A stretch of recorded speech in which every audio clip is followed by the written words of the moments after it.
Everyone, welcome back to UGC NET paper 1। आज की series में हम क्या करने वाले हैं, सबसे बेसिक कंसेप्ट से स्टार्ट करेंगे आपका पेपर 1। तो अगर आपको ये सीरीज पसंद आए तो प्लीज़ लाइक शेयर सब्सक्राइब करिएगा।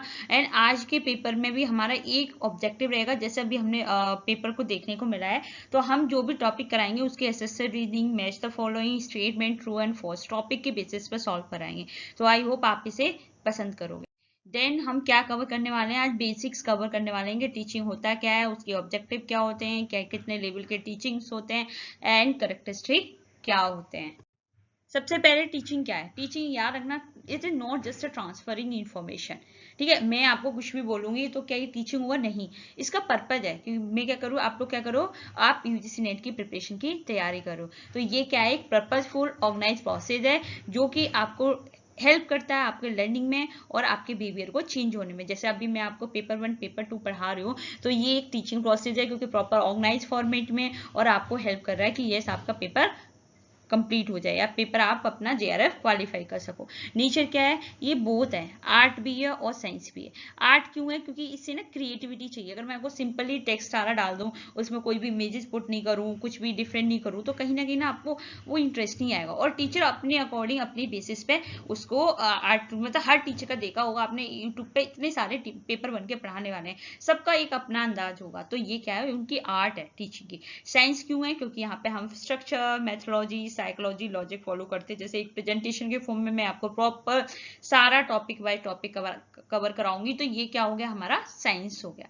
अच्छा, बहुत सारे बच्चे हैं, जैसे अभी हमने कहा था कि बाइपोलर, एग्जाम में क्या होता है कि ये पूछ रहे थे कि टीचिंग कैसा प्रोसेस है, बाइपोलर है, ट्राइपोलर है, क्वाड्रिपोलर है। तो याद रखना, अभी ये जो हमारा अभी आया, वैसे तो ये क्वाड्रिपोलर हो गया है, लेकिन अभी हमारा ट्राइपोलर प्रोसेस है। पहले अगर मैं इवोल्यूशन की बात करूं तो वहां हमारा कौन सा था, बाइपोलर था, सिर्फ टीचर थे, स्टूडेंट थे, जैसे गुरुकुल में बैठे हुए हैं। ठीक है, अब क्या हो गया, ट्राइपोलर प्रोसेस है। ट्राइपोलर का मतलब इसमें 3 एलिमेंट होते हैं। First one is the educator, मतलब teacher, it means me, and then educand, it means student, it means you, and environment, physical setting, social context, मतलब your network, your setting, your connectivity, है ना। अगर आप कहीं class में पढ़ रहे हो तो वहाँ का environment कैसा, वहाँ की setting कैसा, ये भी मेजर रोल प्ले करता है। सपोज करो टीचर भी अच्छा है और स्टूडेंट भी अच्छा है, लेकिन वहाँ पे बहुत नॉइजी इन्वायरमेंट है, तो क्या आप पढ़ सकते हो? नहीं पढ़ सकते हो। ठीक है, तो यस, ये हमारा ट्राइपोलर प्रोसेस है। याद रखना, सारा जेआरएफ की बेसिस पे ही है, तो प्लीज आप कोई भी टॉपिक इसमें से स्विच मत करना। Then continuum of teaching. अच्छा, टीचिंग ना हमेशा एक स्पेक्ट्रम में होती है, ऐसे नहीं तो एकदम आप इंडोक्ट्रिनेशन पे आ जाओ। सबसे अगर मैं लोएस्ट लेवल की बात करूँ तो सबसे पहला हमारा होता है, इस तरीके से होता है स्पेक्ट्रम। सबसे पहले होता है हमारा कंडीशनिंग। कंडीशनिंग क्या होता है, जैसे अपने बिहेवियर हैबिट को आप मॉडिफाइड करो। ठीक है, ये हमारी हो गई कंडीशन की, यार आप अगर ये काम करोगे तो आपको ना रिवॉर्ड मिलेगा, तो आपने क्या किया, अपने बिहेवियर को मॉडिफाइड कर दिया। ठीक है, तो कंडीशनिंग। देन अब आपने कही शेपिंग स्पेसिफिक फिजिकल और टेक्निकल स्किल। अब आपको कुछ स्किल्स नहीं आती तो आपने क्या किया, थ्रू द ट्रेनिंग आपने उसको लर्न किया, तो सेकंड हो गया आपका ट्रेनिंग। देन इंस्ट्रक्शन, अब आप क्या करो, अपने नॉलेज को आप डायरेक्टली डिलीवर कर रहे हो बच्चों को। ठीक है, then last one is the indoctrination. ये सबसे हाईएस्ट और most result level of teaching होती है। तो याद रखना, अगर हाईएस्ट लेवल ऑफ टीचिंग पूछा जाए तो वो हमारा इंडोक्ट्रिनेशन होता है। ठीक है, तो instilling belief so deeply they are not questioning. इतना नॉलेज होता है, जैसे फॉर एग्जाम्पल मैं आपको इतना इस तरीके से पढ़ाऊं कि आप मुझे क्वेश्चन ही नहीं कर पाओ, तो ये क्या होती है, हमारे इंडोक्ट्रिनेशन। अगर आपको पता हो पीएचडी हायर लेवल स्टडी है, इस बेसिस पे आप इससे डिकोड कर सकते हो। देन हम पढ़ेंगे ब्लूम टेक्सोनॉमी, जो कि बहुत जरूरी है, इसके प्रोसेस भी जरूरी है, और ये ऑब्जेक्टिव के फॉर्म में भी आती है। देखो आप याद रखना, 3 डोमेन्स होते हैं लर्निंग के, बहुत जरूरी है। पहला है कॉग्निटिव डोमेन। अच्छा, कॉग्निटिव डोमेन क्या होता है, जो आपका माइंड से होता है। ठीक है, जो आप माइंड में रिकॉल करते हो या जो माइंड के प्रोसेस थिंकिंग होती है, वो सारा हमारा कॉग्निटिव होता है। देन इसके भी स्टेप्स है कि कॉग्निटिव डोमेन आप कैसे लोगे। तो कॉग्निटिव डोमेन क्या करोगे आप, नॉलेज, सबसे पहले नॉलेज ली। ठीक है, आपने फैक्ट्स और इन्फॉर्मेशन को याद, देखो ये स्टेप्स पूछ लेता है कि आप क्रोनोलॉजिकल में लगाओ, अफेक्टिव डोमेन के स्टेप्स लगाओ, या साइकोमोटर के लगाओ, या कॉग्निटिव के डोमेन को लगाओ। तो इसको आज को पढ़ना है। सबसे पहले आपने नॉलेज माइंड में आपको रिकॉल किए सारे फैक्ट, देन उनको उनके मीनिंग को समझने की कोशिश करी, देन उनको नई सिचुएशन में अप्लाई किया, देन उनको उसके बाद एनालिसिस किया, ब्रेक डाउन किया कंपोनेंट्स में। उसके बाद आपने क्या किया, सिंथेसिस किया, क्रिएटेड न्यू आइडिया स्ट्रक्चर। ठीक है, उसके बाद आपने क्या किया, जज किया। ओके, अब आपको पता है एक नया स्टेप आ गया आपका, मतलब ये स्वैप हो गया है। ठीक है, जिसे मैं आपको बता दूंगी। अभी आपको इतना पढ़ना है। देन अफेक्टिव डोमेन की बात करूं, अफेक्टिव होता है इमोशनली इन्वॉल्व। ठीक है, आप सीखने में आपका कितने कॉग्निटिव माइंड का स्टेप बता दिया। अफेक्टिव में सबसे पहले आपने कुछ रिसीव किया, अवेयरनेस या अटेंशन, तभी तो आप सीखोगे, आपने अटेंशन दिया, देन उसके बेसिस पर आपने रिस्पॉन्ड दिया है। ठीक है, पार्टिसिपेट किया, सपोज आप कोई सुन रहे हो, ठीक है, पहले आप अटेंशन दे रहे हो कि ये कह क्या रहा है, देन आपने उसमें पार्टिसिपेट करना स्टार्ट कर दिया, देन आपने अपनी जो वैल्यू है, ठीक है, उससे आपने उसको रिलेट किया। ठीक है, उसके बाद ऑर्गेनाइज, अब जो आपने सीखा अफेक्टिव में उसको प्रायोरिटाइज किया, देन उसके अपने बिहेवियर में परमानेंट करेक्टराइज कर दिया। मतलब आपने जो सीखा अफेक्टिव डोमेन के थ्रू, अब वो आपके परमानेंट मतलब लॉन्ग लाइफ लर्निंग के लिए हो गया। Then come to the psychomotor domain. Psychomotor domain होता है आपका स्किल्स के बेसिस पे, कि आप किस, जैसे आपने टाइपिंग सीखनी है, आपको ड्राइविंग करनी है, ठीक है, तो अब ये पहला स्टेप क्या होता है हमारा, इमिटेशन, मतलब observe and replicate. Then second है हमारा मैनिपुलेशन। ठीक है, अब आपने क्या किया, पहले उसको ऑब्जर्व किया, उसको कॉपी करा, ठीक है, अब उसकी इंस्ट्रक्शन प्रैक्टिसेस को फॉलो किया, देन अब उनके बेसिस पे आपने क्या किया, अब आप पहले उनको फॉलो किया, देन आपने परफॉर्म किया स्किल एक्यूरेटली, कि जैसे जैसे उन्होंने जो काम किया था वैसे वैसा आप कर रहे हो। देन आर्टिकुलेशन, मतलब आपने कोऑर्डिनेट किया, देन नेचुरल, अब आप परफॉर्म कर रहे हो ऑटो, बिना किसी सहारे के। तो यार ये बहुत जरूरी है आपका टेक्सोनॉमी में, आपको तीनों पता होने चाहिए, कॉग्निटिव मतलब माइंड, अफेक्टिव मतलब फीलिंग, एंड साइकोमोटर मतलब स्किल्स। अब ऑब्जेक्टिव भी हमारे ये होते हैं, तो मैं आपको ऐसे डिटेल में बता दूं, यार रखना ऑब्जेक्टिव हमारे किसके, क्या हमारी टीचिंग का ऑब्जेक्टिव क्या है, कि तीनों चीजों को अच्छे से आना चाहिए। तो आपको पता है लर्निंग को 3 डोमेन्स में, कॉग्निटिव किसे फोकस कर रहा है, हमारा नॉलेज इंटेलेक्चुअल स्किल्स पे।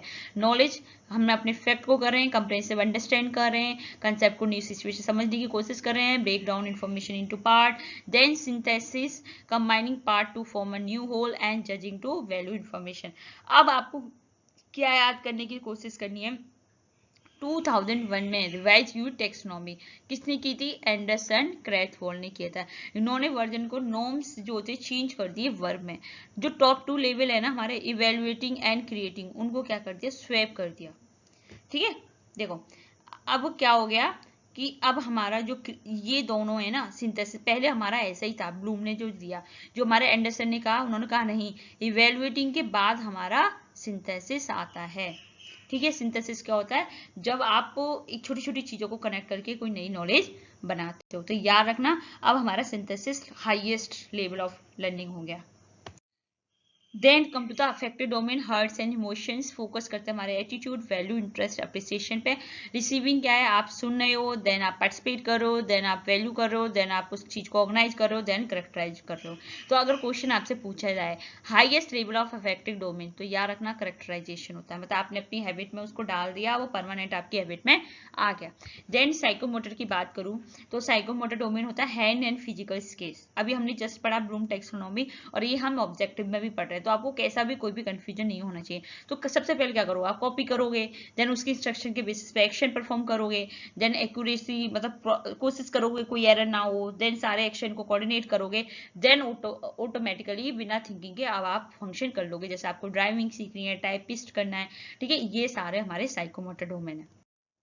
अब हमारे 3 वेरिएबल होते हैं, याद रखना, और ये भी बच्चे कंफ्यूज रहते हैं, इंडिपेंडेंट वेरिएबल कौन सा है, डिपेंडेंट कौन सा है, इंटरवेनिंग। तो 3 वेरिएबल है, जिसमें हमारा पहला है independent variable. Independent variable means teacher, teacher means me, मतलब मैं क्या करूंगी, प्लान करूंगी आपको कैसे पढ़ाना, ऑर्गेनाइज करूंगी, लीड करूंगी, कंट्रोल करूंगी पूरे लर्निंग इन्वायरमेंट को। मतलब मैं इंडिपेंडेंट हूँ, मैं किसी पर डिपेंडेंट नहीं हूँ, जैसा मुझे लगेगा कि ये मेरे बच्चों के लिए बेस्ट है, उसी के बेसिस पे मैं पढ़ाऊंगी। Then dependent, it means you student. Student कैसे डिपेंडेंट है, कि मेरी टीचर की गाइडेंस के बेसिस पे आप मुझे फॉलो कर रहे हो, तो आपका जो आउटकम होगा वो मेरे ऊपर डिपेंडेंट है ना, that's why you all call the dependent. तो याद रखना, जो स्टूडेंट है वो डिपेंडेंट है, टीचर वो इंडिपेंडेंट है। लेकिन थर्ड है हमारा इंटरवेनिंग वेरिएबल, मतलब आपका मेथड्स, आपका करिकुलम, आपका इन्वायरमेंट, जो आप टूल टीचर यूज कर रहा है, कंटेक्स्ट किस कंटेक्स्ट में यूज कर रहा है, वो भी बहुत ज्यादा इम्पैक्ट डालता है। या आपका टेक्स्ट बुक हो, या फिर आपके मेथड्स हो, या आपका क्लासरूम हो। ठीक है, तो ये हमारे 3 वेरिएबल हैं, that's why is called the tripolar process. देखो टीचर इंडिपेंडेंट है, स्टूडेंट उसके ऊपर डिपेंडेंट है, एंड करिकुलम इंटरवेनिंग वेरिएबल है। तो ये बहुत बार पूछा गया है। देन लेवल ऑफ टीचिंग, अगर देखो लेवल ऑफ टीचिंग सब बच्चों को पता होगी, लेकिन जो बच्चे फर्स्ट टाइम पढ़ रहे हैं प्लीज उसको अगर आप कुछ भी ना करें, आप सिर्फ यूट्यूब फॉलो कर लें ये सारी वीडियो, तो मैं गारंटी देती हूँ कि आपका नेट 100% हो जाएगा। ठीक है, अगर आप फर्स्ट टाइम भी स्टडी कर रहे हो, क्योंकि जो हमारा स्ट्रेटेजी है, अगर हमारे चैनल को देखा होगा तो हम सारे बेसिक कंसेप्ट और बेस्ट क्रक्स लेके आते हैं। तो ठीक है, तो पहला हमारा मेमोरी लेवल टीचिंग, जो आपको पता है सबसे लोएस्ट लेवल टीचिंग होती है। ये किसके बेसिस पे? स्टिमुलस एंड रिस्पॉन्स कंडीशनिंग, मतलब आपने कुछ स्टिमुलस दिया तब उसने उसको आपको रिस्पॉन्स दिया, मतलब ये कैसी कंडीशनिंग है।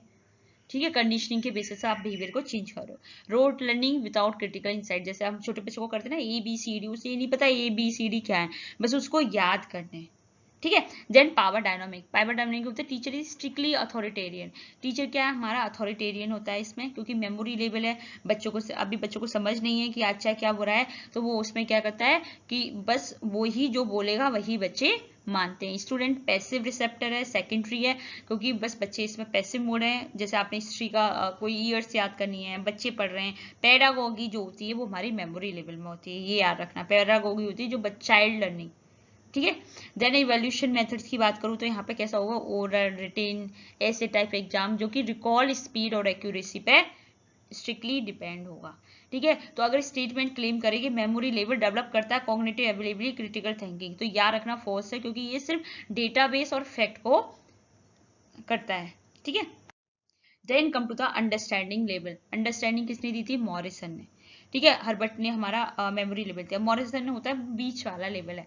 तो अब आपको पता है जब आप किसी सब्जेक्ट में मास्टरी करते हो, जैसे for example today I am teaching based on my understanding level of teaching, तो जो भी मैं आपको पढ़ा रही हूँ वो मेरा सारा अंडरस्टैंडिंग लेवल है, क्योंकि मेरा मास्टर है इस सब्जेक्ट में, तो आइडेंटिफाई करती हूँ मैं अब ये हमारा अंडरस्टैंडिंग हो गया। ठीक है, ऐसे ही आप अगर कोड 55 का पढ़ रहे हो, तो आप क्या है, आपने अपने आप देख लिया कि कौन सा चैनल अच्छा है, किससे मुझे पढ़ना है, किससे मुझे नोट्स लेने हैं, किससे मुझे फॉलो करना है। तो स्टूडेंट ही इसमें सब कुछ आइडेंटिफाई करते हैं, पैटर्न, रिलेशनशिप, प्रिंसिपल और अंडरस्टैंडिंग, मतलब कोशिश करने की ये चीज क्यों हुई है। ठीक है, ये नहीं याद करेंगे कि ये लॉ इतनी ईयर में पास हुआ, वो ये कहेगा क्यों ये लॉ आए। तो it's all about the understanding level of teaching.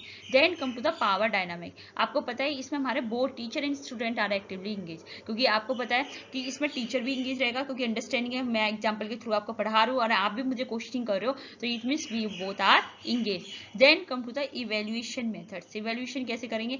Based on objective, ऐसे type exam, focus on comprehension, application, identify generalization, मतलब आप उस चीज को यूज करो जो आपने सीखा है, उसको मैं आपको बोलूंगी कि यस आप अपना थिंकिंग को यूज करके अब इस क्वेश्चन का आंसर दो। तो यस अगर आपने कहीं दिया हो सीइंग रिलेशनशिप, तो प्लीज इसको लगा के आना है आपको। Then come to the reflective level, Hunt, तो कोर मैकेनिज्म क्या है? Problem solving, original thinking, independent, ये क्या होती है? ओरिजिनल थिंकिंग होती है, प्रॉब्लम सॉल्विंग है और इंडिपेंडेंट रिसर्च है। तो पावर डायनामिक क्या है? हाईली स्टूडेंट सेंट्रिक, याद रखना जो बच्चे रिसर्च करते हैं वो हमारे इस कैटेगरी में आते हैं। तो टीचर क्या है इसमें? फैसिलिटेटर है, एज ए मेंटोर की तरह ट्रीट करता है, और student centric as a primary की तरह ट्रीट करते हैं। तो यहाँ का इवेल्यूशन मेथड कैसे होगा? ए से टाइप टेस्ट, इवेल्यूटिंग एटीट्यूड को इवेल्यूट करना, सब्जेक्टिव इन्वॉल्वमेंट, ठीक है, ऐसा नहीं ऑब्जेक्टिव है, सब्जेक्टिव है, एनालिटिकल प्रॉब्लम सॉल्विंग एबिलिटी, ये सारा हमारा इवोल्यूशन मेथड्स होगा। तो याद रखना कि रिफ्लेक्टिंग टीचिंग जब भी पॉसिबल है जब तक आपको मेमोरी अंडरस्टैंडिंग लेवल अच्छे से हुआ हो, तभी आप हाईएस्ट ऑर्डर ऑफ टीचिंग को अचीव कर सकते हो। ठीक है, जब आपके बेसिक क्लियर होंगे जब भी तो आप एडवांस पे जा सकते हो। देखो इस तरीके से अगर मैं इसकी बात करूं लेवल पे, तो फर्स्ट है हमारा हंट ने दिया था problem solving, critical thinking, student centering सबसे हाईएस्ट है। देन हमारा mastery, seeing relationship, concept application, understanding Morrison ने दिया। Memory level Herbart, rote learning है, स्टिमुलेट रिस्पॉन्स कंडीशनिंग है और टीचर सेंटरिंग है। अब जनरल प्रिंसिपल, देखो कुछ प्रिंसिपल आप टीचिंग के वो कभी कभी आपको मिक्स कर देगा, जनरल प्रिंसिपल कौन से हैं, साइकोलॉजिकल प्रिंसिपल कौन से हैं। तो जनरल प्रिंसिपल क्या है? प्रिंसिपल ऑफ डेफिनिट है aim, every lesson must have a clear measurable objective. Suppose मैं आपको आज टीचिंग का फर्स्ट पढ़ा रही हूँ, तो मेरा एम है कि यस आपको बेसिक क्लियर हो जाए, उसका टीचिंग का बेसिक क्लियर हो, आपको ऑब्जेक्टिव क्लियर हो, आपकी कैरेक्टरिस्टिक क्लियर हो। तो ये मेरा एम है, ऐसी टीचिंग का 100% एक डेफिनेट एम होना चाहिए। ठीक है, और सिलेक्शन कंटेंट क्या हुआ, इवोल्यूशन मेथड, अगर कोई एम नहीं हुआ तो आपका ये पूरा मेथड्स कंटेंट सब फील हो जाएगा। मेरा एम क्या है कि बच्चों को बेसिक से पेपर 1 की तैयारी कराना। Then principle of activity, principle activity क्या है, लर्निंग बाई डूइंग, ठीक है, focus on both physical and mental activity. तो ऐसा नहीं है कि सिर्फ मैं आपको पढ़ाती जा रही हूँ, तो इसलिए मैं हमेशा, आपने देखा होगा पीछे से मैं क्वेश्चंस रखती हूँ कि यस आप भी कुछ करो, ठीक है, ऐसा नहीं कि मैं पढ़ा के ऑफ कर दूं। तो यस, तो आप याद रखना, physical and mental activity Froebel kindergarten concept, student retain more when they are actively engage rather than the passively listening. तो उन्होंने बोला कि अगर आप इंगेज रख रहे हो तो आपको हमेशा एक्टिवली इंगेज रखना है, ना कि उन्हें सिर्फ सुनना है कि टीचर ने जो पढ़ाया सुन के चले गए। उनको भी इंगेज करो, उनसे क्रॉस क्वेश्चन करो, उनसे कुछ भी रैंडमली कुछ भी पूछो जो आप पढ़ा रहे हो, प्री फ्रेजिंग करवाओ।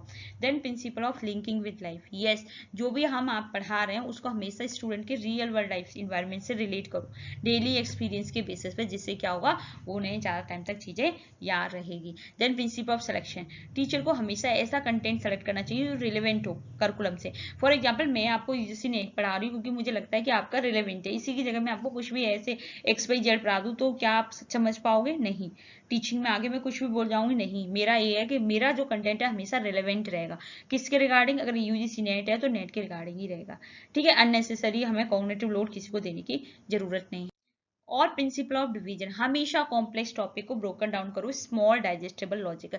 जैसे हमने यूनिट 1 को ब्रेक डाउन कर दिया है, एक छोटी से बेसिक से स्टार्ट करी है और इसे हम सारे कंसेप्ट को क्लियर करेंगे, ठीक है, जिससे क्या होता है, बच्चों को अच्छे से समझ में आता है। Then principle of revision, yes, knowledge को फ्रॉम शॉर्ट टर्म मेमोरी से लॉन्ग टर्म मेमोरी के लिए क्या करना है, आपको रिवीजन करना भी मैंडेटरी है। Then principle of creation and recreation, classroom environment must prevent mental fatigue by, yes, हमें क्या करना है कि इस तरीके से करना है कि उन्हें मेंटल फटीग ना हो, उन्हें इस तरीके से क्रिएटिव इंगेजिव इंस्ट्रक्शन मेथड दो जिससे कि उन्हें भी अच्छा लगे।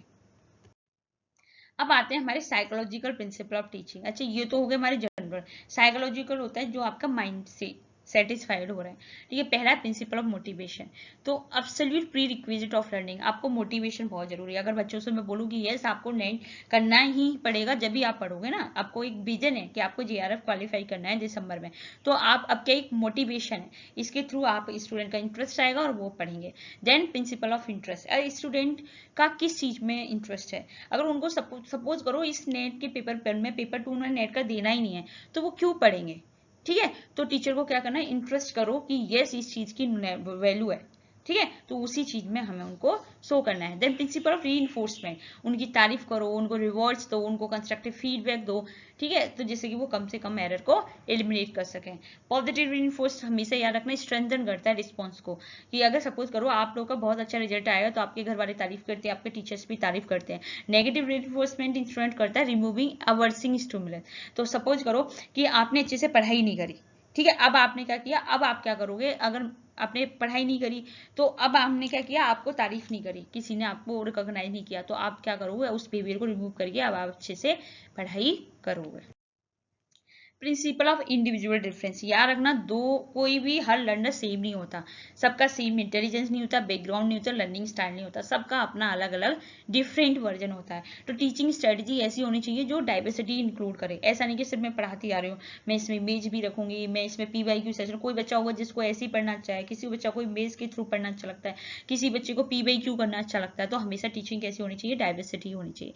Principle of sympathy and cooperation, learning flourish in democratic emotionally supportive environment rather than that. हमेशा याद रखना टीचर कैसा होना चाहिए, सपोर्टिव होना चाहिए, इमोशनली सपोर्टिव होना चाहिए, डेमोक्रेटिव होना चाहिए। ऐसा नहीं है कि बच्चों आपको पढ़ना ही पढ़ना है, ठीक है, तभी बच्चे अच्छे से इंगेज रहेंगे। Then principle of self learning, heuristic approach, yes, encourage करो स्टूडेंट को कि वो आंसर को इंडिपेंडेंटली डिस्कवर करे, ट्रांजिट करे। दैट्स व्हाई ये put up PYQ, practice here question, तो जिससे कि आप उन्हें सॉल्व कर सकते हैं। तो टीचर का रोल कैसा होना चाहिए, इंस्ट्रक्टर से फैसिलिटेटर होना चाहिए। अब मैक्सिम ऑफ टीचिंग, देखो प्रिंसिपल और मैक्सिम में कंफ्यूज मत होना। प्रिंसिपल होते हैं रूल की कैसी टीचिंग होनी चाहिए, ठीक है, रूल की जैसे आप फॉलो कर सकते हो, और मैक्सिम होता है किस तरीके से आप टीचिंग कंडक्ट कराते हो, हाउ टू प्रोसीड, ठीक है, कैसे आपको पढ़ाना चाहिए। प्रिंसिपल होगा universal rule, you should follow that rule. And maxim of teaching, how to proceed, how to study, how to follow methods for improving a learner effectiveness, ठीक है। तो पहला है नोन टू अननोन। हमेशा कभी भी अगर पढ़ा रहे हो तो स्टार्ट करो जिससे स्टूडेंट बहुत ऑलरेडी जानते हैं, प्रीवियस नॉलेज। देन फिर अनफेमिलियर कंसेप्ट लेके आओ। Then simple to complex, deliver basic. हमेशा पहले बेसिक इजीली एसेसिबल, आपने देखा होगा पहले मैं PYQ इजी लेके आती हूँ, धीरे धीरे मैं उसको हार्ड कर देती हूँ। तो यस, पहले सिंपल लेके आओ, देन उसके बाद आप उसको कॉम्प्लेक्स चीज़ों को इंट्रोड्यूस कराओ। Then particular to general, inductive approach. ठीक है, आपको पता है स्पेसिफिक टू जनरल, पहले आप स्टार्ट करो स्पेसिफिक से, रियल वर्ड एग्जांपल से। देन स्टूडेंट को जनरलाइज रूल ऑफ फॉर्मूला, जैसे मैं एग्जांपल बोलूं कि मेरी क्लास में राम अच्छा है, श्याम अच्छा है, ठीक है, इसका मतलब मेरी क्लास के बच्चे अच्छे हैं। ठीक है, इस तरीके से करना है। Whole to part, gestalt psychology. अब आपको क्या करना है कि जो आपको इंट्रोड्यूस करना है कंप्लीट ओवरव्यू। पहले macro concept first, then break it down detail micro component. पहले सारी चीजों पर पूरा होल को कंसेप्ट को आपको इंट्रोड्यूस करो कि देखो आज हम टीचिंग पढ़ने वाले हैं। ठीक है, अब उसको पार्ट्स में बोल दिया कि नहीं आज हम टीचिंग के अंदर भी लेवल और मैक्सिम पढ़ने वाले हैं। ठीक है, then analysis to synthesis, break down करो कॉम्प्लेक्स प्रॉब्लम को कॉन्स्टिट्यूशनल एलिमेंट्स में। ठीक है, पहले तो ब्रेक डाउन कर दो, एनालिसिस टू सिंथेसिस कर दो, ब्रेक डाउन कर दिया। अब उन सारी चीजों को कंबाइन करो कि चीजों को समझ पाओ। पहले बड़ी चीज को छोटी छोटी चीजों में डिवाइड करो, देन छोटी चीजों को अरेंज करो जिससे उस चीज का मीनिंग निकल जाए, तो उसे बोलते हैं सिंथेसिस। एनालिसिस को करते हैं ब्रेक करना, इकट्ठा करने को बोलते हैं सिंथेसिस और क्रिएट करना। देखो इस तरीके से सिंपल पहले आपको इस तरीके से पता होना चाहिए, कॉम्प्लेक्स है नोन टू अननोन। ठीक है, इन चीजों को आप जानते हो, देन यहाँ पे ले जाओ। कंक्रीट टू एब्स्ट्रैक्ट, पहले आपको जो नॉलेज है, फिर आप एब्स्ट्रैक्ट अनइमेजिनरी चीज है, इमेजिनरी चीज है। पर्टिकुलर टू जनरल, ठीक है, देन एनालिसिस टू सिंथेसिस। आपने यहाँ पर ब्रेक किया, देन फिर सबको कंबाइन किया। अब हम पढ़ेंगे करेक्टरिस्टिक ऑफ टीचिंग। तो आपको अब हमने जितना भी पढ़ा ना वही करेक्टरिस्टिक होते हैं, लेकिन आपको फिर भी पढ़ना जरूरी है। ये हमारे नॉन नेगोशिएशन फंडामेंटल कंसेप्ट है, प्लीज याद रखना। ये जॉन डेवी ने दिया था कि हमारे जो टीचर है वो ट्राइपोलर है टीचिंग। ठीक है, इस टीचर इंडिपेंडेंट है, स्टूडेंट डिपेंडेंट है और करिकुलम इंटरवेनिंग है, जो कि आप सबको पता है। अगर कहीं बाइपोलर हो प्लीज रॉन्ग कराना। आर्ट एंड साइंस है, क्योंकि आपको पता है ये साइंस क्यों है, क्योंकि सिस्टमेटिक है, पेडागोगी है, स्ट्रक्चरल लेसन प्लान है, साइकोलॉजिकल प्रिंसिपल है, स्टैंडर्डाइज इवोल्यूशन है। ठीक है, जैसे हमने ब्लूम टैक्सोनॉमी पढ़ी। आर्ट क्यों है, क्योंकि हर किसी का अपना अलग होता है, कम्युनिकेशन स्किल, ठीक है, और इम्पैथी। देन आपका तो यहाँ पे जहाँ साइंस फेल हो जाती है वहां पे आपकी आर्ट काम करती है। तो बच्चों को इंगेज कैसे करना है, ये एक आर्ट है। तो अगर स्टेटमेंट बोले कि teacher relies strictly on rigid scientific formula for effectiveness, it is wrong. It require artistic flexibility to handle the principle of individual differences. Teaching continuous and dynamic social process है। Yes, याद रखना, teaching does not occur in vacuum, it heavily influenced by societal need, politics and technological shift. It dynamic because the teacher must adopt a new environment, क्योंकि नए environment है। आपको पता है पहले चॉक एंड बोर्ड सिस्टम था, अब हमारा लर्निंग मैनेजमेंट प्लेटफॉर्म आ गया, अब हमारा ऑनलाइन आ गया, प्रोजेक्टर आ गए, अब आप फ्लिप लर्निंग आ गई, बहुत सारी चीज़ आ गई। सोशल प्रोसेस है क्योंकि इसमें ह्यूमन इंटरेक्शन हमारा हेल्प करता है, shaping citizen function with in a society. अब टीचिंग पर्पजफुल और गोल ओरिएंटेड है, क्योंकि ऐसा नहीं है टीचिंग कुछ भी मैं जा रही हूँ किसी से बात कर रही हूँ तो वो टीचिंग है। हर इंस्ट्रक्शनल एक्शन हमारा अलाइन होना चाहिए pre defined measurable learning objective, जैसा हमारा है। अभी मैंने आपको बताया यहाँ पे आपका पेपर 1 का कंप्लीट कोर्स चलेगा, बेसिक्स से लेके। तो अगर फर्स्ट टाइम भी स्टडी कर रहे हो तो आप इसको फॉलो कर सकते हो। ठीक है, तो यहाँ पर रूल है कोई भी टारगेटेड बिहेवियर चेंज नहीं होगा, cognitive development in the learner, effective teaching has not occurred. आपने क्या करना है, प्रॉपर सिस्टमेटिकली, एक पर्पजफुल है, एक गोल ओरिएंटेड है, उसको आपको फॉलो करना है। NTA will give scenario where teacher deliver a brilliant highly informative lecture but the student feel is comprehend और अप्लाई। तो exam will ask effective teaching, no, क्योंकि आप पता इफेक्टिव किससे होती है, हमारी solely by the outcome not the input. आप इनपुट कितना भी अच्छा दे दो, जब तक बच्चों का रिजल्ट नहीं आएगा तब तक आपकी इफेक्टिव टीचिंग फॉलो नहीं मानी जाएगी। डायग्नोस्टिक है, रेमेडियल भी है, क्योंकि टीचिंग जॉब सिर्फ इसलिए नहीं कि एक बार सिलेबस कंप्लीट हो जाए। आपको ये भी है कि अगर आपको कोई भी प्रॉब्लम समझ में नहीं आ रहा, आप ये देखो कि स्टूडेंट अगर 2026 का एग्जाम हुआ तो कौन कौन से टॉपिक थे जो स्टूडेंट ने कैच नहीं कर पाए, ठीक है, उन्हें आइडेंटिफाई करो, देन उनके बेसिस पे दोबारा से हम नया पैटर्न चला रहे हैं। Okay, then teaching exist on continuum. Yes, मैंने आपको बताया कि स्पेक्ट्रम में होती है, कि ऐसा नहीं कि ये टीचिंग का एक अम्ब्रेला टर्म है, जिसकी इंटेंसिटी और कॉग्निटिव डेप्थ की स्केलिंग होती है। तो सबसे पहले हमारा होता है कंडीशनिंग, जो आपकी मॉडिफाइड करता है बेसिक बिहेवियर, सबसे लोएस्ट लेवल होता है। देन ट्रेनिंग, उसको technical skills, then instruction, then indoctrination highest most rigid होता है, जहाँ पर बिलीव वैल्यू हमारे इंस्टिल होते हैं। तो अगर सपोज मैं आपको इतना पढ़ा मैं इंडोक्ट्रिनेशन हूँ कि जिससे आप बिना क्वेश्चनिंग मेरी चीज़ों को एक्सेप्ट करोगे, मैंने इतना इस चीज़ को पढ़ रखा है। तो indoctrination leave no room for critical thinking और reflective learning. If option pair indoctrination with the independent student problem solving, it is the completely contradictory. याद रखना। टीचिंग फॉर्मल भी है, इनफॉर्मल है। फॉर्मल क्या है? हाईली स्ट्रक्चर है, टाइम बाउंड है, इवैल्यूएटिंग, जैसे आपका क्लासरूम हो गया। इनफॉर्मल क्या हो गया? आपका जैसे डिजिटल मीडिया के थ्रू आप पढ़ रहे हो, ठीक है। Unstructured, life learning gain by family, society, personal experience. अब हम क्या पढ़ेंगे? जो हमने आज कवर किया उसके बेसिस पे हम प्रैक्टिस क्वेश्चंस करेंगे, ठीक है। कंसेप्चुअल प्रैक्टिस क्वेश्चन करेंगे। प्लीज, मैंने 10 क्वेश्चन ऐसे लेके आई हूँ और मुझे बताना कि आपके कितने करेक्ट हुए हैं। देखो पहला क्वेश्चन क्या कह रहा है, जो स्टेटमेंट बेस्ड क्वेश्चन पे, the primary objective of memory level teaching to develop a rational critical analytical thinking capacity among the learning. Statement second, the reflective level of teaching can not be structurally achieve unless the foundation basis of memory understanding level of been triply. First question ये कह रहा है कि memory level का primary क्या objective है कि हम रेशनल क्रिटिकल एनालिटिकल थिंकिंग करो, जो कि हमारा रॉन्ग है। मेमोरी का तो सिर्फ रोट लर्निंग फैक्ट बेसिस पे होता है।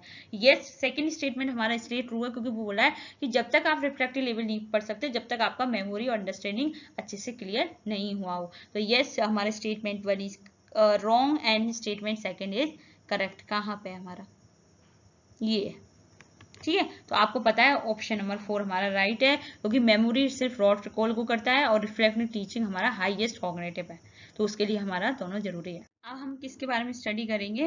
Assisted reasoning maximum of teaching के बारे में, ठीक है।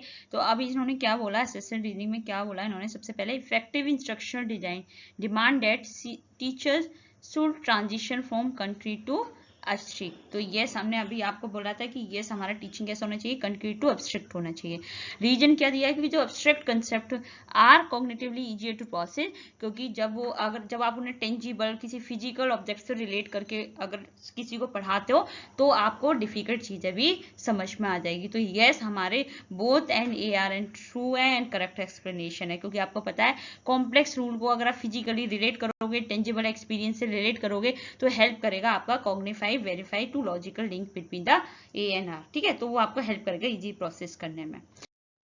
अब देखो हमारा क्वेश्चन नंबर 3 है, वो क्या कह रहा है? Which of the following statement based describe the core characteristic of effective teaching. तो इसी तरीके से क्वेश्चन आते हैं ना एग्जाम में। तो पहला है कि teaching is a rigid strictly bipolar process. देखो हमें यहाँ पे इलिमिनेशन, जहां पे ABCD BCD अगर DCB है तो कोशिश करो सबसे पहले सबसे रॉन्ग वाला आइडेंटिफाई करने की। तो अगर हमने देखा पहला ही देख लो, teaching is a rigid strictly bipolar process when involving only the teacher and student. तो आपको पता है टीचिंग हमारा बाइपोलर प्रोसेस नहीं है, तो ये हमारा रॉन्ग है। और जहां पे ए नहीं है वहां देखो, तो इसका मतलब ऑप्शन नंबर 1 4 तो होगा नहीं। अब सेकंड एंड थर्ड को हम स्टडी करेंगे। Then teaching is a diagnostic in nature followed by mandatory remedial, ये सही है। तो बी कहाँ है? दोनों जगह बी।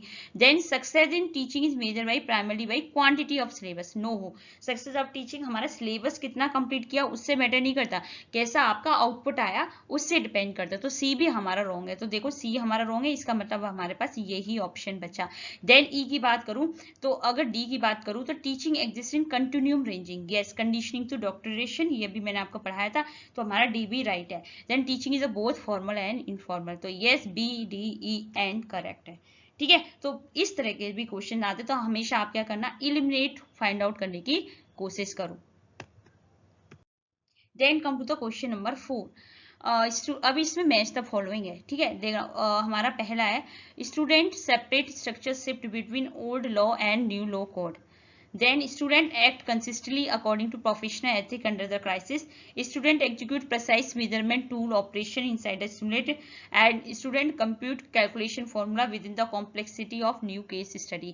अब देखो इसमें हमारे कितने अफेक्टिव है, कॉग्निटिव एनालिसिस है, देन कॉग्निटिव एंड साइकोमोटर है, तो आपको मिलाना है। तो सबसे पहले आप कौन सा मिलाओगे? अफेक्टिव। कहीं इमोशंस का आ रहा है, कहीं इमोशंस का आ रहा है, आप देखो कोर्स से।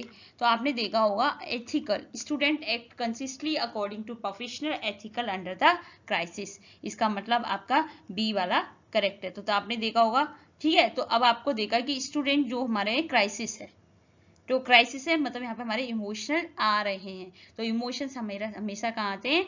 इफेक्टिव में आते हैं। तो इस तरीके से ही हमें देखना है। देन अगर हम बात करें उसका student structure shift between old law and new 2020 course. अब आपको पता है कि ये कैसा है कि आपका कैटेगराइज कर रहा है कि अच्छा पुराने लॉ में ये था 22 कोर्स में, इसका मतलब आपका दिमाग है। कॉग्निटिव एनालिसिस, तो ए का हो गया हमारा सेकेंड। ठीक है। देन तीसरा बोल रहा है student educator precise measurement tool operation under the simulator application. तो आपको पता है जब हम टूल वगैरह यूज करते हैं तो साइकोमोटर में करते हैं, जब हमें कोई भी चीज फॉलो करनी है सेम इन्वायरमेंट में रेप्लिका बनानी होती है। तो सी का हो गया हमारा 4। Student compute calculation formula with in the completely new case study, तो ये भी हमारा कॉग्निटिव होगा। तो याद रखना, अगर मैं यहाँ की बात करूँ तो ये हमारा करेक्ट है। ए क्या कर रहा है, ब्रेकिंग कर रहा है, डिटेल डाउन कर रहा है, एनालिसिस कर रहा है, ठीक है, इंटरलाइज कर रहा है। देन हमारा हाईएस्ट इमोशनल टायर है करेक्टराइजेशन। ओके, जैसे बी का देखा ना, तो इसका है। तो इस तरीके से आपको देख सकते हो। देन असेसर रीजनिंग की बात करूं तो पहला क्या कह रहा है, principle of selection dictate then effective teacher must be include every available piece of information data on topic of to preserve depth. Reason है unfiltered data pipeline overload the short term working memory capacity of learner creating a counter productivity. तो आपको पता है principle of selection क्या करता है कि वो जो भी आपको देगा ना कि पूरा इंफॉर्मेशन एकदम आपको क्या सिलेक्ट करना है, लेकिन यहाँ पे इसने क्या बोला, ये हमारा जो असर्शन है वो तो रॉन्ग है, क्योंकि सिलेक्शन इन्होंने क्या बोला कि किसके must be include every available piece, जो भी आपके पास जितनी भी इंफॉर्मेशन अवेलेबल है ना उन सबको पढ़ा दो। ऐसा नहीं होता ना, जैसे मैं आज आपको पढ़ा रही हूँ तो मेरा प्रिंसिपल ऑफ सिलेक्शन मैंने क्या लिया कि सिर्फ मैंने टीचिंग के ऑब्जेक्टिव और लेबल्स लिए, बेसिक्स लिया। अगर मैं आपको एक दिन में ही इसका इतना डिटेल पढ़ा दूँ, इतना डिटेल पढ़ा दूँ, इस पर 5 घंटे की क्लास ले लूँ, तो क्या आपका माइंड एडजस्ट कर पाएगा? नहीं, क्योंकि आपको पता है हमें शॉर्ट टर्म मेमोरी कैपेसिटी जो ओवरलोड हो जाएगी, जिससे कि वो इन चीजों को भूल जाएगा। तो इसलिए हमेशा कहते हैं कि हमेशा सेलेक्टेड चीजें पढ़ाओ। इफेक्टिव टीचर वही है जो आपको एक every available piece of information नहीं, आपको प्रायोरिटी के बेसिस पे, आपका टॉपिक के बेसिस पे कितना आपको काम हो सकता है उसके बेसिस पे पढ़ाना है। तो असर्शन फॉल्स हो गया। और रीजन सही कह रहा है कि जब आप अनफिल्टर पाइपलाइन आपके दिमाग में आ जाएगी तो कहीं ना कहीं काउंटर प्रोडक्टिव कॉग्निटिव लोड आपका इंक्रीज हो जाएगा।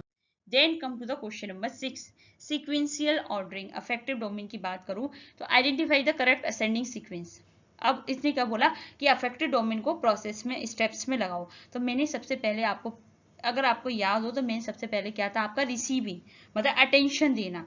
तो देखो अटेंशन अगर आप दोगे तो यहाँ पे क्या है, रिस्पॉन्डिंग है, तो रिसीविंग के बाद रिस्पॉन्डिंग आता है।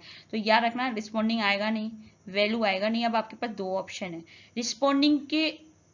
रिस्पॉन्डिंग आएगा नहीं, वैल्यू आएगा नहीं, ठीक है। अब आपका एक है कि फर्स्ट होता है आपका रिसीविंग, यस रिसीव किया आपने, अटेंशन दिया, देन उसको आपने अच्छे से सुना, रिस्पॉन्डिंग भी सही है, ठीक है। अब आपका दोनों जगह करेक्ट आंसर है। तो अब आपको अच्छे से पता है कि अब रिस्पॉन्ड करने के बाद हम क्या करते हैं, वैल्यू करते हैं, देन हम ऑर्गेनाइज करते हैं और लास्ट में करेक्टराइजेशन करते हैं। अगर आप एक भी स्टेप भूल गए तो आपका क्वेश्चन गलत हो सकता है।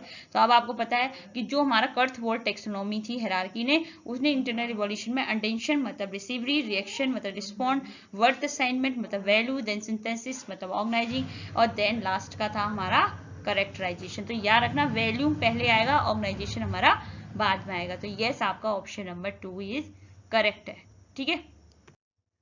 देन बात करूं मैं क्वेश्चन नंबर 7 की, analytical focus. In a university lecture classroom if the teacher is abruptly modified their presentation slide and shift to case study methodology, how are the structure variable of teaching map. तो देखो उन्होंने क्या किया, जो university में एक lecture हो रहा था, टीचर ने क्या किया, मॉडिफाई कर दिया अपने प्रेजेंटेशन स्लाइड को, केस स्टडी मेथोडोलॉजी पे ले लिया।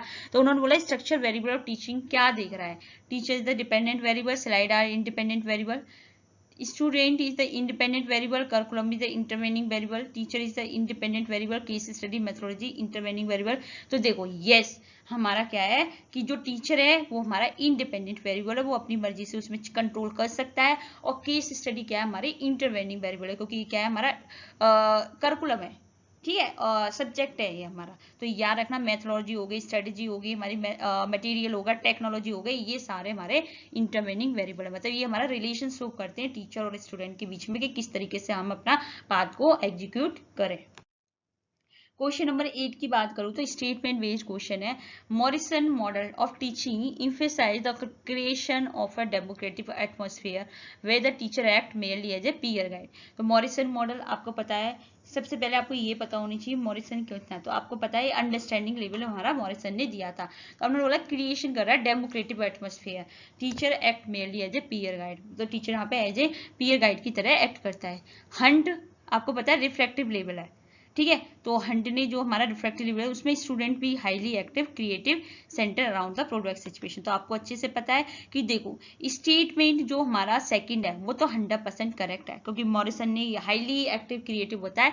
लेकिन जो हमारा स्टेटमेंट 1 है वो इनकरेक्ट है, क्योंकि मॉरिसन ने क्या दिया था, अंडरस्टैंडिंग दिया था। जो भी हमारा पैनल होगा वो अंडर द टीचर होगा, ना कि उसमें डेमोक्रेटिव एटमोस्फियर है, ठीक है। पीयर गाइड की तरह नहीं है तो हमारा टीचर और लर्नर दोनों का इक्वल हमारा पार्टिसिपेशन रहता है, ठीक है, अंडरस्टैंडिंग में। अब देखो क्वेश्चन नंबर 9 क्या कह रहा है, which of the following is classical as the psychological principle of teaching rather than the general operation rule. तो आपको पता है जनरल जो भी हमने प्रिंसिपल पढ़ा था उन्होंने बोला प्रिंसिपल रिवीज नहीं होना चाहिए, रीइंफोर्समेंट नहीं है। रीइंफोर्समेंट क्या होता है, देखो साइकोलॉजिकल क्या होता है, आप उन्हें मोटिवेट करो अंदर से, ठीक है। वो होता है कि अगर आप टीचर कोई आ रहा है तो सबसे पहले मोटिवेट करो कि बच्चे रेडी हो जाएं पढ़ने के लिए, रीइंफोर्स करो। तो रीइंफोर्स हमारा बिहेवियर एडजस्टमेंट है, ये हमारा साइकोलॉजिकल प्रिंसिपल है, ना कि जनरल प्रिंसिपल। डेफिनेटिव एम ये हमारा जनरल है कि हर टीचिंग प्रोसेस का एक एम होना चाहिए, एंड प्रिंसिपल ऑफ डिवीजन। तो याद रखना रिवीजन एम और डिवीजन ये हमारे जनरल है और रीइंफोर्समेंट हमारा बिहेवियर है। तो यस हमारा ऑप्शन नंबर 2 हमारा साइकोलॉजिकल प्रिंसिपल है। Then come to the question number 10, indoctrination के बेसिस पे why is indoctrination considered distinct from the higher level of teaching continuum. उन्होंने बोला कि उससे अलग क्यों रखा जाता है। It demand active participation, critical analysis from the learner. It completely surprise divergent thinking, still believe without the long question. It rely heavily on psychomotor skill and physical training. तो आपको अगर पता हो तो क्वेश्चन ये क्या करती है, जो डाइवर्जेंट थिंकिंग है उसको सप्रेस कर देती है और बिना किसी क्वेश्चन को अलाउ करके आपको वही चीज फॉलो करनी पड़ती है। तो that's is called the rigid critical evolution matrix 0 है यहाँ पे, because deliberately shut down logical analysis remain completely incompatible with the reflex parameter. तो इंडोक्ट्रिनेशन हमारी इसलिए अलग है क्योंकि ये हमारी डाइवर्स थिंकिंग को सबको सप्रेस करके और विदाउट उसमें क्वेश्चनिंग अलाउ नहीं होती, ये हमारी इंडोक्ट्रिनेशन है, ठीक। तो आज आपका टीचिंग का बेसिक्स क्लियर हो गया, जिसमें आपने बेसिक्स पढ़ा, प्रिंसिपल पढ़ा, मैक्सिमम पढ़ा, लेवल्स पढ़े, ऑब्जेक्टिव पढ़े। ऐसे ही हमारी सीरीज आएगी, प्लीज मुझे फीडबैक देना क्या मुझे ये सीरीज कंटिन्यू करनी चाहिए। अगर आप चाहते हो कि ये सीरीज हमारी कंटिन्यू रहे तो प्लीज हमारे चैनल को लाइक करो, शेयर करो, सब्सक्राइब करो, और 10 क्वेश्चन में से आपको ये भी बताना है कि आपने कितने क्वेश्चन करेक्ट करे। Thank you so much, see you in the next class.